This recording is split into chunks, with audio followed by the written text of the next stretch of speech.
저는 오늘 마가복음 14장 3절에서 9절까지의 말씀을 가지고 아름다운 헌신, 이와 같은 제목으로 함께 말씀을 나누겠습니다. 오늘 성경 본문은 우리 예수님께서 예루살렘에서 동쪽에 있는 베다니 마을에서 식사를 하고 계실 때입니다. 예수님께서 그곳에서 식사를 하는데 한 여인이 찾아옵니다. 그 여인의 이름은 마리아라고 합니다. 그런데 이 여인이 어떠한 물건을 가지고 왔는데 아주 값진 순나드 향유를 한 옥합에 담아 가지고서 왔습니다. 그런데 그 옥합에 들어있는 향유를 이제 위에 입구를 깨트리고 예수님 머리서부터 붓기를 시작을 합니다. 주변에 있었던 제자들과 사람들은 충격을 받게 됩니다. 왜냐하면 이 향유의 값어치를 알기 때문인 것이죠. 그래서 사람들은요, 그 주변에서 그의 모습을 통하여서 많은 사람들이 분노도 하는 것을 볼 수가 있습니다. 그 이유는 무엇일까요? 이 여인이 바쳤던 이 향유의 값이 너무나도 놀랍게 비쌌기 때문인 것입니다. 특별히 이 향유는요, 구하기가 쉽지 않습니다. 이 향유는 원산지가 인도예요. 그렇기 때문에 뿌리식물로서 추출한 아주 진귀한 향유입니다. 그런데 그것을 구한다는 것 또한 쉽지 않고 그만큼 많은 양을 모은다는 것 쉽지 않은데 그 귀한 것을 그 여인은 갖다가 주님께 부어버립니다. 오늘 성경에 보니까 오전에 이 향유의 값에 대해서 나오는데 300데나리온이나 되는 그 이상의 값어치가 있다라는 거예요. 그때 당시 노동자의 하루 품삯이 얼마냐? 한 데나리온이었어요. 그러니까 300데나리온이라는 것은 뭐냐면 하나도 쓰지 않고 1년 동안 모아야만이 되는 금액입니다. 다시 말하면 한 가정이 1년치의 생활비라는 거예요. 한 가정의 1년치의 생활비를 예수님께 부어버린 겁니다. 자, 그랬을 때 주변의 사람들, 특별히 오늘 성경에 보면은 그 주변의 사람들 중에서 제자들이 특별히 이렇게 표현을 합니다. 4절에 보니까 어떤 사람들이 화를 내어 서로 말하되 어찌하여 이 향유를 허비하느냐? 이 향유를 300데나리온 이상에 팔아 가난한 자에게 줄 수 없었겠느냐 하면서 그 여인을 책망하기 시작합니다. 요한복음 12장에 통해서 보면은 제자들이라고 표현하고 있고요, 가룟 유다라고 표현을 하고 있습니다. 자, 그들이 이 여인이 행하는 모습을 보고서 뭐라고 말합니까? 어찌하여 이 향유를 허비하느냐, 이렇게 이야기를 합니다. 그렇죠, 여러분. 우리가 인간적인 일반적인 생각을 보면요, 허비하는 것처럼 볼 수 있어요. 이것을 팔아가지고 300데나리온 이상이 되는 그 금액을 가지고 어렵고 가난한 사람을 위해서 나눠주면 좋을 텐데 그 값지고 귀한 것을 가지고 예수님에게 다 쏟아붓는다니. 그러니까 어떤 일반적인 거나 인간적인 삶의 기준으로 봤을 때는요, 허비하는 것처럼 보일 수가 있게 되었다라는 것입니다. 그런데 여러분, 오늘 우리가 본문을 통하여서 분명히 기억해야 될 것은 무엇이냐면요, 이 여인의 모습을 예수님께서는 어떻게 보느냐는 것이에요. 그래서 여러분, 세상의 기준으로 보는 것이 아니라 하나님의 기준으로 볼 수 있는 눈이 있어야 됩니다. 여러분, 세상 사람들이 보는 기준점이 있고요, 하나님을 믿는 예수 그리스도인들이 보는 기준점이 분명히 있다라는 거예요. 육적인 세계로 보는 것과 영적인 눈으로 보는 것과는 분명히 차이가 있다라는 거예요. 이 사람들은요, 누구에게 부었어요? 예수님께 부어드렸음에도 불구하고 그들은 뭐라고 표현합니까? 왜 허비하느냐? 왜 낭비하느냐? 그럽니다. 그런데 여러분, 예수님께서는 이 여인이 향유를 부은 것 같고 뭐라고 말씀하시는가 볼까요? 여러분, 성경 6절을 보시기 바랍니다. 예수님께서는 이렇게 말하고 있어요. 예수께서 이르시되 가만두어라. 너희가 어찌하여 그를 괴롭게 하느냐? 그가 내게 좋은 일을 하였느니라. 그럽니다. 가만두어라는 거예요. 이 여인이 향유를 나한테 붓는 이 모든 일들을 너희들이 멈추게 하지 말라는 거예요. 그러면서 마지막에 뭐라고 말씀하십니까? 그가 내게 좋은 일을 행하였느니라, 이렇게 말씀하고 있다라는 사실을 알아야 됩니다. 여러분, 이 여인은요, 예수님께 그냥 향유를 허비하기 위해서 부어드린 게 아니에요. 이 여인은요, 깊은 생각이 있었던 여인이에요. 어떤 행동을 할 때는요, 그 깊은 어떤 생각이 있기 때문에, 마음에 동요된 것이 있기 때문에 행하는 것입니다. 그냥 하는 것이 아니죠. 왜냐하면 이 여인은요, 예수님의 장례를 준비한 거예요. 예수님이 머지않아 이제 십자가에 못 박혀 죽으실 것을 알았기 때문에 이 여인은요, 예수님을 미리 장례를 해드린 것입니다. 그렇기 때문에 이 여인은요, 소중한 거예요. 그렇기 때문에 이 여인은요, 예수님께 이 향유를 부어드림에 아깝다고 생각하지 않은 거예요. 허비라고 낭비라고 생각하지 않은 것입니다. 그런데 이 제자들은 어떻습니까? 이 여인이 왜 예수님께 향유를 부는지조차도 모르는 거예요. 이유가 무엇일까요? 예수님에 대해서 모르기 때문인 거예요. 여러분, 세상 사람들이 볼 때는요, 예수 믿는 모습을 볼 때, 아니 이렇게 주일날 골프도 치고 여행도 다니고 취미생활도 하고 원하는 삶을 살아야지, 아니 주일날 성령 찬송가 끼고 주일날 교회 가서 아니 그 시간을 왜 허비하고 있어? 왜 낭비하고 있어? 세상 사람들이 볼 때는 그렇게 봅니다. 그런데 여러분, 천국을 소유하고 구원을 얻은 우리는 이 시간이 허비된 시간이 아니고 낭비하는 시간이 아니고 주님 만나는 시간인 걸 믿으시기 바랍니다. 그렇기 때문에 우리는 주를 향해 사는 것이 낭비가 아니고 허비가 아니라는 거예요. 주님을 모를 때는 우리는 그렇게 볼 수가 있어요. 자, 보십시오. 이 여인이 행한 것을 우리 주님이 어떻게 평가를 하는가. 9절에 보니까 내가 진실로 너희에게 이르노니 온 천하에 어디서든지 복음이 전파되는 곳에는 이 여자가 행한 일도 말하여 그를 기억하게 하리라 그랬어요. 온 천하의 모든 사람들이 이 일을 기억하고 전하는 일이 멈춰지지 않을 거라는 거예요. 여러분, 지금 2000년이 지났어요. 그런데도 오늘 제가 이 여인에 대해서 설교하고 있잖아요. 주님 말씀대로 이루어지고 있지 않습니까? 예수님이 2000년 전에 말씀하신 그 말씀을 제가 지금 전하고 있는 거예요. 이 여인에 대해서 여러분에게 지금 소개하고 있는 것입니다. 이 여인의 그 아름다운 헌신은요, 주님 오시는 그날까지 이 땅에서 계속 전해지게 된다는 것이에요. 주님은 이 여인의 헌신을, 마리아의 헌신을 아름다운 헌신이라 칭했어요. 기념될 만한 헌신이라 칭했어요. 온 세상 사람들이 다 알아야 될 헌신이라고 말씀하셨어요. 자, 그러면 여러분, 이 여인은 어떤 헌신을 했을까요? 아름다운 그 헌신은 어떤 헌신을 아름다운 헌신이라고 할 수 있을까요? 오늘 성경을 통해서 함께 말씀을 나누겠습니다. 첫째로 보니까 헌신은 헌신에 대한 대상이 중요합니다. 내가 누구에게 헌신하느냐, 그 대상이 중요해요. 이 마리아는요, 누구에게 헌신했습니까? 함부로 막 허비했습니까? 아니에요. 그 마리아는요, 예수님께 헌신을 한 거예요. 예수님께서 베다니 문둥병에 걸렸던 시몬의 집에서 식사를 하고 있었어요. 이 시몬이라는 사람은요, 이전에 문둥병에 걸렸던 사람이에요. 그런데 예수님을 만나고서 이분이 문둥병에서 고침을 받은 거예요.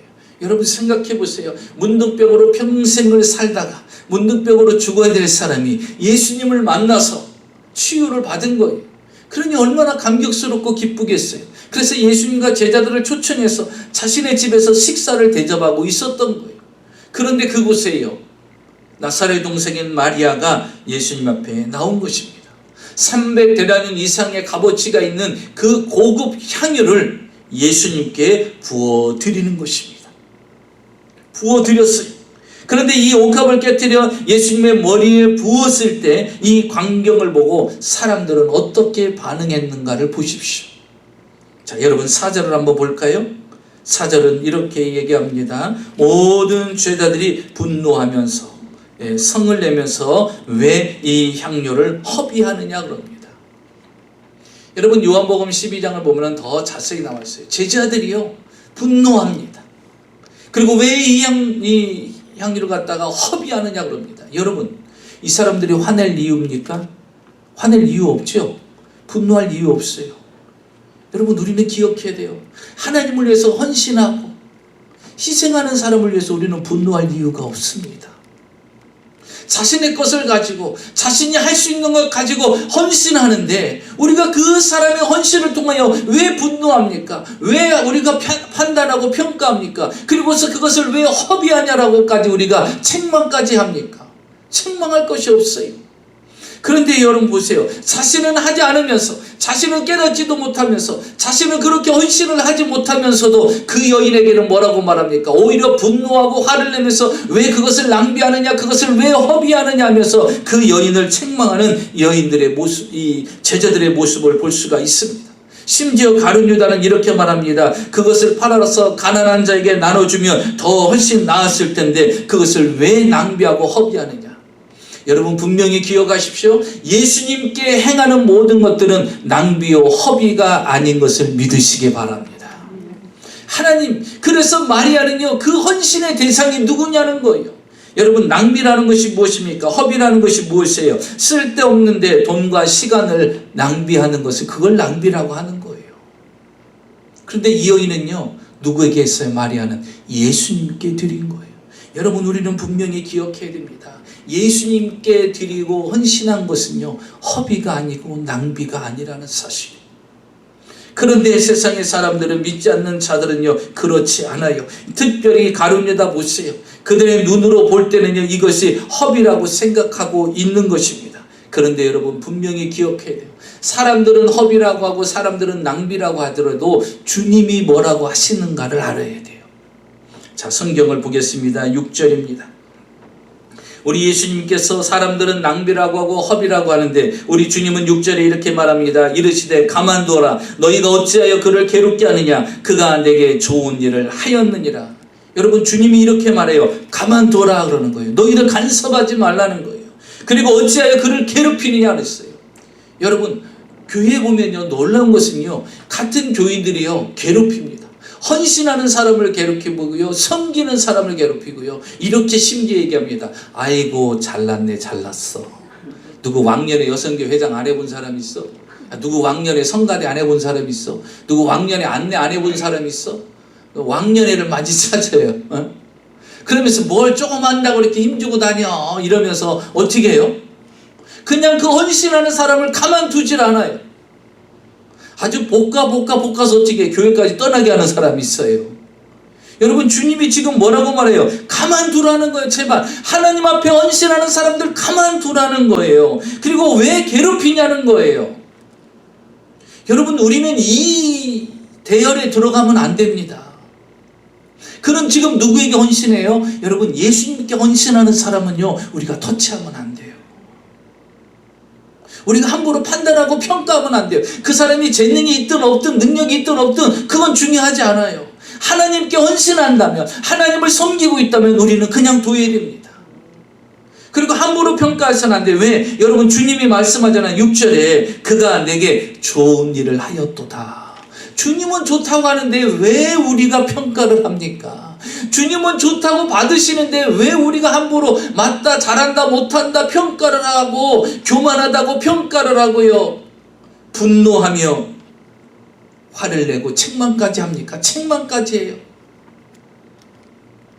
뭐 좀 늦게 온 사람이 와서 열심히 하면 뭐라고 하고요, 또 오래된 사람이 또 안 하면 또 안 한다고 뭐라고 하고요. 여러분 보십시오. 8절을 볼까요?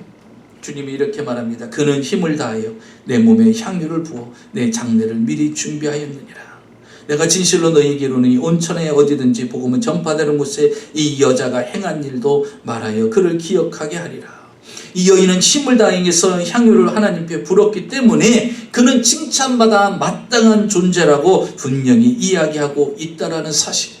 여러분 우리는 오늘 깨달아야 됩니다. 하나님께 하는 모든 것은요 낭비요 허비가 아니라는 사실.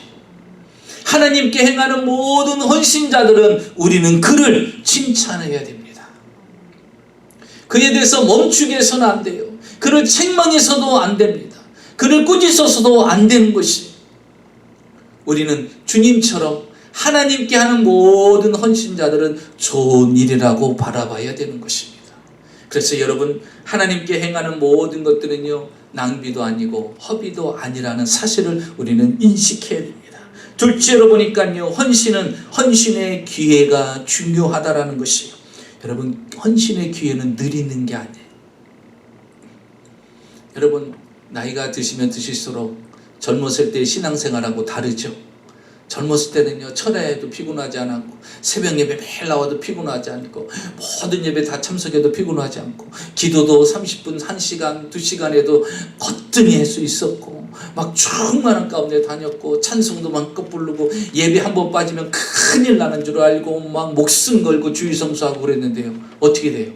몸도 마음도 안 따라주고 성령 충만함이 이어지질 않으니까요 에이 될 대로 되라, 하여튼 가는 대로 가보고 하는 대로 해보자, 이렇게 되잖아요. 알면서도 뭐예요? 마음에는 원이로 돼 육신이 연약하여 따라지질 않는 거예요. 그죠? 그래서 우리는 알아요. 뭐 헌신도 기회가 있을 때 해야 되는 거예요. 그 기회의 시간이 지나면요 할 수가 없는 거예요. 여러분 보세요. 예수님께서 십자가에 죽으신 뒤에 이제 안식구 첫날이 됩니다. 그날 새벽에 여인들이 예수님의 무덤을 찾아가요. 찾아간 이유가 뭐예요? 예수님께 향유를 미처 못한 사람들이 향유를 몸에 발라드리기 위해서 찾아간 거예요. 향유를 가지고 찾아갔어요. 그런데 새벽녘에 예수님이 무덤에 갔더니 예수님이 계셔요, 안 계셔요? 안 계시죠. 왜? 부활하셨잖아요. 부활하셔서 제자들에게 이미 갔어요. 그러니까 여러분, 향유를 가져갔어도 부어드릴 수 있어요? 발라드릴 수 있어요? 못하는 거예요. 그러니까 여러분, 기회는 항상 있는 게 아니에요. 그 기회를 놓치면요 발라드리고 싶어도 해드리려고 해도 할 수가 없는 거예요. 결국 그들은 돌아오게 됩니다. 여러분, 우리가 기억해야 될 것은 뭐냐면 헌신도 반드시 기회가 있다라는 거예요. 여러분, 예수님의 십자가는요, 십자가의 사건은 단 한 번뿐이잖아요. 그렇죠? 지금 이 마리아가요 하나님 앞에 예수님께 향유를 부은 때는요 십자가에 못 박혀 돌아가시기 9일 전이에요. 그러니까 9일 후에는요 예수님이 십자가에 못 박혀 돌아가시는 거예요. 만약에 오늘 지금 만약에 향유를 깨뜨려서 부어드리지 않았다면 예수님이 십자가에 못 박혀 죽으시고 난 뒤에는요 아마 가슴이 저려왔을 거예요. 내가 그때 했을 거, 그때 하나님 내게 감동을 줬을 때 내가 그때 그 옥합을 깨뜨려서 주님께 드렸어야 되는데 이렇게 돌아가실 줄 알았으면 아마 후회했을 거예요. 그런데 이 여인은요 알았던 거죠. 예수님이 얼마 안 있으면 십자가에 못 박혀 돌아가실 거라는 것을 알았기 때문인 것입니다. 여러분, 유대인들은요 이 향유를 사용할 때가 두 번 있어요. 그 첫 번째는요 외부의 손님이 왔을 때. 이스라엘 지역은 다 그때 당시 사막지대예요. 그러니까 샌들을 신고 다니고 낙타를 타고 올 때 얼마나 모래바람이 날립니까? 그리고 그 떼약볕에 걸어왔으니 얼마나 땀도 많이 났겠어요. 그리고서 손님이라고 그 집에 찾아왔는데 얼마나 몸에서 땀 냄새, 발 냄새, 온갖 냄새가 날 거 아니에요. 짐승을 타고 왔으니까 온갖 것이 섞여서 그때 찾아오는 손님에게 이 향유방울을 한두 방울 떨어뜨려 드리는 거예요. 그래서 그 몸에서 그 향기로운 냄새만 나게끔, 그래서 그런 땀 냄새, 모든 짐승의 냄새 나지 않게끔 예의상 그에게 향유를 드리는 거예요. 또 하나는요, 사람이 죽게 되면요 시신을 깨끗이 씻은 다음에 온몸에 향유를 바르는 거예요. 장례 때 사용하는 거예요. 자, 보십시오. 성경에 주님이 이렇게 말씀하세요. 8절에 그는 힘을 다하여 내 몸에 향유를 부었는데 내 장례를 미리 준비하였느니라. 여러분 보세요. 주님이 이 마리아가 왜 옥합을 깨뜨리는지를 알고 있잖아요. 이 여인은 지금 나의 장례를 준비하는 거예요. 죽은 자의 시신을 깨끗이 씻어서 향유를 바르듯이 지금 주님 앞에 미리 장례를 치는 거예요. 이분은 머지않아 십자가에 못 박혀서 인류의 죄를 구원하기 위해서 십자가에 죽으실 분이라는 거예요. 이 여인은 이미 마리아는 알았기 때문에 장례를 준비한 거예요. 그렇기 때문에 이 기회를 절대로 놓칠 수가 없는 겁니다. 그런데 보세요. 이 제자들은요 분을 내면서 그것을 왜 허비하느냐 이렇게 이야기합니다. 그러면서 여러분 보세요. 우리 주님이 제자들이 그 여인을 책망할 때 하신 말씀을 보세요. 7절 가난한 자들은 항상 너희와 함께 있으나 아무 때라도 원하는 대로 도울 수가 있거니와 나는 너희와 항상 함께 있지 아니하리라. 가난한 사람은 항상 있어요. 그렇죠? 언제든지 도우려고 마음먹으면 도울 수가 있습니다. 그러나 나는 더 이상 있지 않는다는 거예요. 여러분, 부활하시고 난 뒤에 40일 동안 계시다가 주님은 승천해서 하늘나라로 가셨어요. 더 이상 이 땅에 있지 않잖아요. 그래서 주님이 하시는 말씀이 뭐냐면요, 항상 있을 것과 항상 있지 않을 것을 구분할 줄 알아야 된다는 거예요. 항상 있는 것은 어느 때라도 내가 구제할 기회가 있어요. 그러나 예수님이 떠나면요 하고 싶어도 할 수가 없는 거예요. 그러니까 무엇입니까? 기회 있을 때 헌신하는 거예요. 기회가 지나면요 하고 싶어도 할 수가 없는 겁니다. 여러분 보세요. 예수님이 베들레헴에 탄생했을 때 사람들이 찾아옵니다. 누가 찾아와요? 동방박사 세 사람들이 찾아와요. 그냥 큰 별을 보고요, 그 머나먼 땅에서요 낙타를 타고 계속해서 별만 보고 찾아옵니다. 그리고 그 주님을 만나고 난 뒤에 가지고 왔던 황금과 유황과 모략을 주님 앞에 드립니다. 일생에 한 번 메시아로 구세주로 이 땅에 오시는 그날을 가장 먼저 목격한 사람이 누구예요? 동방박사 세 사람 아닙니까? 그들은요 그 기회를 얻은 거예요. 그리고 가장 먼저 황유와 모략과 그 금을 하나님 앞에 드릴 수 있는 첫 번째 주인공들이 된 거예요. 예수님께서 설교를 하셨는데 말씀을 다 마치고 나니까 해가 저물어졌어요. 그런데 보니까 그 자리에 참석했던 사람들이 다 배고파하는 거예요. 그래서 제자들한테 먹을 것을 찾아봐라 그랬어요. 근데 찾아보니까요 한 어린 소년이 보리떡 5개와 물고기 2마리. 여러분, 보리떡 5개와 물고기 2마리는요 부유한 사람이 먹는 음식이 아니에요. 가난한 사람들. 그래서 어부들이요 고기를 골라내잖아요. 상품성 있는 거 없는 거. 그 상품성 없는 거 버리다시피 하는 것이 그 아이가 가지고 있었던 생선이었던 거예요. 그러니까 다시 말하면 이 아이는 가난한 집 아이였던 거예요. 근데 미처 엄마 아빠 쫓아다니느라고 점심에 있는 싸고 온 이 도시락을 먹지 못했던 거예요. 근데 이 아이에게 그 도시락을 제자가 달라고 합니다. 안드레가. 근데 여러분, 부자인 사람이 먹는 거에 집착할까요? 가난한 사람이 먹는 거에 집착을 할까요? 가난한 사람들이 먹는 거에 집착해요. 저는 형제가 사형제, 남자만 사형제. 제가 막내예요. 그런데요, 치킨 한 마리를 사잖아요. 그러면 내 차례가 올 것 같아요? 안 올 것 같아요? 막내는요, 눈치가 빨라야 돼. 상황 파악을 빨리 해야 되고 행동도 빨리 해야 돼. 왜? 그러면 날개짝 하나도 못 먹어. 우리 형들이 다 순식간에 먹으니까. 그래서 저는요 머리 쓴다고 먼저 잡았다가요 숟가락으로 머리 한 대 맞았잖아. 왜 이렇게 빨리 잡냐고. 엄마가 아직 잡지도 않았는데 왜 네가부터 잡냐고. 왜냐면 나는요 너무 급한 거야. 왜? 한두 번이 아니잖아. 제대로 먹어본 적이 없거든. 첫째부터 셋째가 다 가져가고 난 뒤에 먹어야 되니까. 여러분, 이 아이는 가난한 집 아이예요. 그거를 내놓을 때 과연 줄 수 있을까요? 근데 못 주는 거죠. 그런데 이 아이는요 그것을 내놓습니다. 그리고 그 자리에 참석한 2만 명 먹고 12바구리에 남는 기적을요 이 소년을 통해서 나타나는 거예요. 여러분, 헌신할 수 있는 기회가 자주 옵니까? 그렇지 않다는 거예요. 예수님께서 마지막 제자들에게 성만찬을 베풉니다. 누구의 집에 갔어요? 마가 요한의 집에. 그 어머니에게 부탁을 했더니 마가 요한의 어머니가 자기 집을요 빌려드리잖아요. 그곳에서 마지막 만찬을 행합니다. 그게 마지막 기회였어요. 더 이상의 예수님과 제자들의 만찬은 없었어요. 그게 마지막이었어요. 그게 마지막 기회였어요. 여러분, 여러분의 인생에 있어서 하나님 앞에 할 수 있는 그 헌신의 기회를 놓치지 마시기 바랍니다. 그 기회가 분명히 있다라는 거예요. 하나님 앞에 내가 어떤 헌신을 해야 될 것인가. 성경은 이렇게 말합니다. 전도서 3장 1절에 천하의 범사 기한이 있다라고 말합니다. 그러므로 여러분, 기회는요 뒷걸음질 하지 않습니다.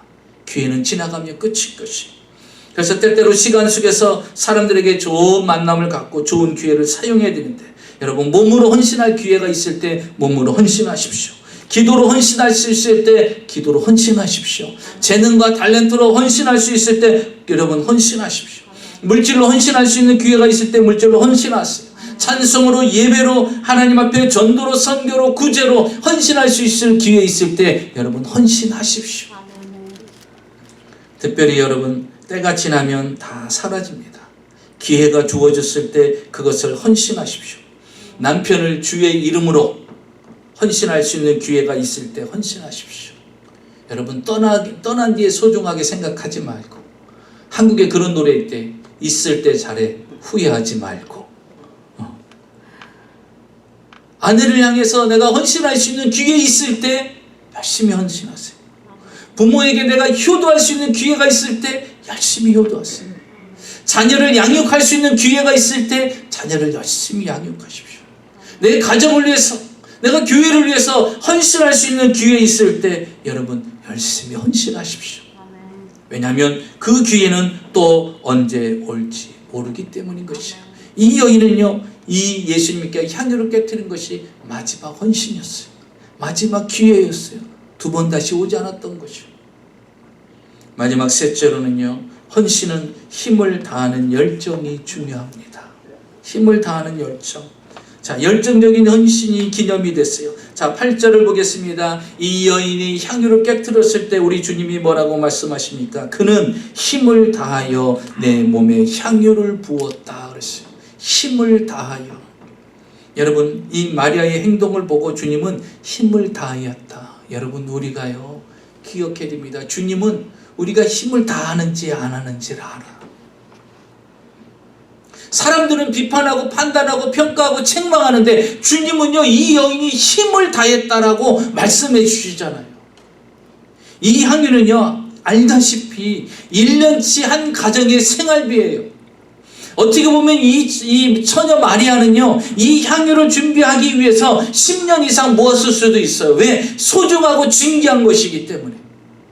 어떻게 보면요, 유대 지역에서는 여인들은요, 시집갈 때 반드시 기름을 준비해야 돼요.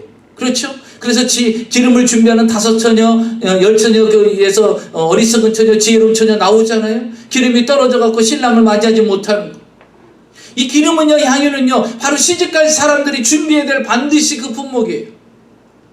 그러면 여러분, 자신이 시집가기 위해서 준비한 거 아니에요? 결혼하기 위해서 준비한 거 아닙니까? 그런데 그것을요, 주님 앞에 드린 거예요.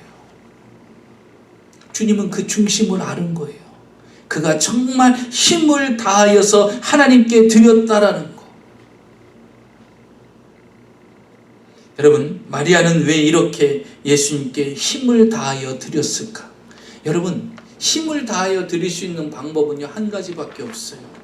그게 뭡니까? 사랑이에요. 사랑하는 마음이 없으면요, 힘을 다할 수가 없어. 마리아는 예수님 하면 사랑만 떠올려. 그 받은 사랑이 너무나 큰 거예요. 여러분, 예수님이요, 복음을 증거하러 다니시다가 누구 집에 가요? 성경을 다 찾아보세요. 예수님이 유일하게 집에 들어가서 신 집이 있어요. 그게 누구의 집입니까? 나사로 집이에요. 나사로 집. 나사로 집에 복음을 증가하다가 피곤하고 배가 고프고 시장하시면요, 나사로 집에 딱 들어갑니다. 그러면요, 마르다는요, 얼른 가서 주방에서 음식을 막 만듭니다. 그러면 또 마리아는요, 예수님 옆에 딱 엎드려갖고, 주님, 오늘은 우리에게 무슨 말씀 전해주실 거야? 하고서 말씀을 들으려고 옆에 있어요. 그러니까 마르다가 열받아갖고, 야, 너도 좀 나 좀 도와. 너는 왜 말씀만 듣고 나는 맨날 밥만 하니? 그러니까 주님이 뭐라 하셔요? 야, 선택을 잘해라. 선택을 잘하라. 그래도 마리아는 좋은 걸 선택했어. 야, 밥하는 것보단 그래도 말씀 듣는 게 중요해. 아, 또 우리 성도님, 이제 밥이 중요한 게 아니구나. 이래갖고 또 다음 주부터 이상해지면 안 되는데, 그게 아니에요. 그러니까 이 자매들도 예수님만 오면요, 막 식사를 대접하고 싶고, 또 오늘은 어떤 생명의 말씀을 주실까 하고 막 듣고 싶은 거예요. 그냥 사랑하는 마음으로 오는 거예요. 그래서 성경에도요, 심지어 이렇게까지 말씀을 하고 있어요. 이 가정을 통해서 말하기를, 예수님께서 본래 마르다와 그 동생과 나사로를 사랑하시더니, 이렇게 말하고 있어요. 그래서 여러분, 나사로가 병들어서 죽어가고 있을 때 마리아와 마르다가 사람을 예수님께 보내잖아요.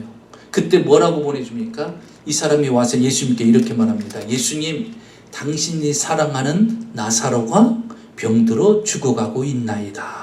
이렇게 표현을 하고 있어요. 이거는 모든 사람이 다 아는 사실이야. 나사로나 마리아와 마르다가 예수님을 사랑하고 예수님이 특별히 이 가정을 사랑한다는 건 다 아는 사실이에요. 성경이 이렇게 기록할 정도로요. 여러분, 사랑받은 사람이요, 사랑을 표현할 수 있는 거예요. 여러분, 우리는 주님 앞에 사랑을 받은 자잖아요. 근데 우리의 헌신은 열정이 있어요, 없어요? 하나님을 사랑하는 그 사랑이 있으면요, 우리는 열정으로 해야 돼요. 이 여인을 보세요. 이 마리아는요, 그렇게 열정을 할 수밖에 없어요. 왜냐하면 그 가정을 구원해 주셨잖아요. 그리고 그 가정을 특별히 사랑하셔서 항상 들리시는 가정이잖아요. 더더욱더 중요한 게 뭡니까? 죽었던 나사로를 살려주셨잖아요. 그 은혜를 무엇으로 갚아? 죽은 오라버니 썩어서 냄새가 나나이다라고까지 얘기했는데, 그런데도 주님은요 그 오라버니를 어떻게 해요? 살려줬잖아요. 그러니 그 사랑을 어찌 감당할 수 있겠어요? 그러니까 열정을 다해서 헌신할 수밖에 없죠. 여러분, 우리가 하나님 앞에 받은 은혜가 있으면요 열정으로 헌신해야 돼요. 사랑하는 사람에게는요 낭비와 허비라는 게 없어요. 여러분, 사랑하는 사람한테 뭔가 베풀 때 아깝다라고 생각합니까? 여러분, 남편한테 뭐 사주는데 아깝다는 마음이 들어요? 부인한테 뭐 사주는데 아깝다라는 생각이 들습니까? 그거 사람 점검해야 돼요. 사랑하는 사람한테는요 아까운 게 아니야, 허비한다고 생각하지 않아요. 여러분, 연인들 보세요. 사랑하는 사람들 보면요 그냥 어찌게 해서라도 뭐 해주려고 하고요, 시간을 다 쏟잖아요. 마음을 다 쏟잖아요. 생각이 온통 거기가 있잖아요. 물질을 다 거기다 주잖아요. 그런데요 허비다 낭비라고 생각하지 않았어요. 사랑하는 사람을 위해서는요. 그래서 여러분, 우리가 열정적으로 주님 앞에 헌신할 수 있는 것은요 주님의 사랑을 체험해야 돼요. 그 사랑을 만나고 그 사랑 안에 살아갈 때만이 그것이 가능하다는 사실입니다. 그래서 여러분, 우리가 열정적인 헌신을 위해서는 어떤 삶이 이루어져야 될까요? 하나님을 향한 사랑이 다시 회복되어야 됩니다. 저는 한 가지를 여러분에게 말씀드리고 마치려고 합니다. 초대교회 이제 7지사를 세웁니다. 7지사를 세울 때 여러분, 7지사가 누구입니까? 우리가 잘 아는 스데반 집사, 빌립 집사, 두 사람은 너무나도 잘 알고 있죠? 나머지 5명은 누굽니까? 저도 모르고 여러분도 잘 몰라. 분명히 7명이 임명식을 받았어요. 재직 임명을 받았는데 스데반과 빌립은 아는데 나머지 5명이 누군지를 모르겠어. 그런데 성경에 보니까 이름은 있어. 브로고로와 니가노로와 디온과 바메다야, 그리고 니골라, 5명이에요.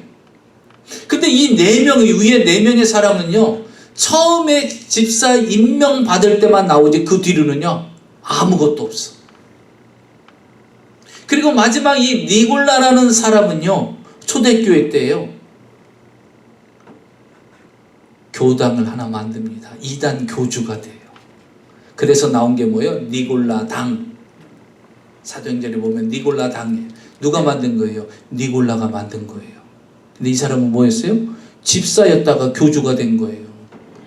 마치 한국의 신앙촌처럼 박태선 장로가 장로였다가요 그 신앙촌 교주가 된 거나 마찬가지예요. 직분을 안 받았던 것이 훨씬 날 뻔했어요. 그렇죠? 그가 니골라당 교주가 돼버린 거예요. 여러분 보세요. 7명의 집사들이 직분을 받았는데 스데반과 빌립은요 목숨을 걸고 주님 앞에 순교까지 하면서 복음을 전한 게 스데반 집사예요. 빌립은요 사마리아 지역을 다니면서 복음을 증거하고 그의 복음의 증거에 업적을 남깁니다. 그러나 4명의 집사들은 아무런 기록이 없어요. 오히려 한 명은요 이단이 돼갖고 오히려 이단 교주가 되어서 하나님을 대적하는 일을 행했어요. 사랑하는 성도 여러분, 하나님이 내게 주신 걸 가지고 내가 어떻게 사용합니까? 아름다운 헌신자, 스데반 집사처럼, 빌립처럼 아름다운 헌신자가 되어야 되지 않겠습니까? 그냥 아무런 이 땅에서 아무것도 하지 않고 그냥 명분만 있는 사람으로 살아가는 것이 아니라, 하나님과 반대되는 적대시하는 사람으로 살아가는 것이 아니라, 오늘 여러분 기독교인들 중에서 이단에 빠져갖고 잘못되고 이단에 빠져가지고요 그 이단을 더 자랑하고, 제가 간혹가다 유튜브를 보면요 목사들이, 전도사들이, 권사들이 나와서 이단을 칭호하는 말들을 해요. 그 사람들은 그것을 이용을 합니다. 그 밑에 딱 적혀있어 누구 목사 아주 뭐 당당하게 나와서 얘기해요. 이단을 옹호하는 모습을 봅니다. 여러분, 우리는 하나님 앞에 어떤 사람이 되어야 될까요? 아름다운 헌신자가 되어야 됩니다. 우리의 이름에, 우리의 직분에 부끄럽지 않게끔 하나님 말씀하시잖아요. 그들 가만히 둬라. 아무도 책망하지 마라. 그가 내게 좋은 일을 행하였느니라. 여러분, 주님이 우리의 보시기에, 우리의 아름다운 헌신이 주님이 말씀하시기에 나에게 좋은 일을 했다라고 칭찬하시는 기념비적인 아름다운 헌신이 여러분의 삶 가운데 있으시기를 주의 이름으로 축원합니다.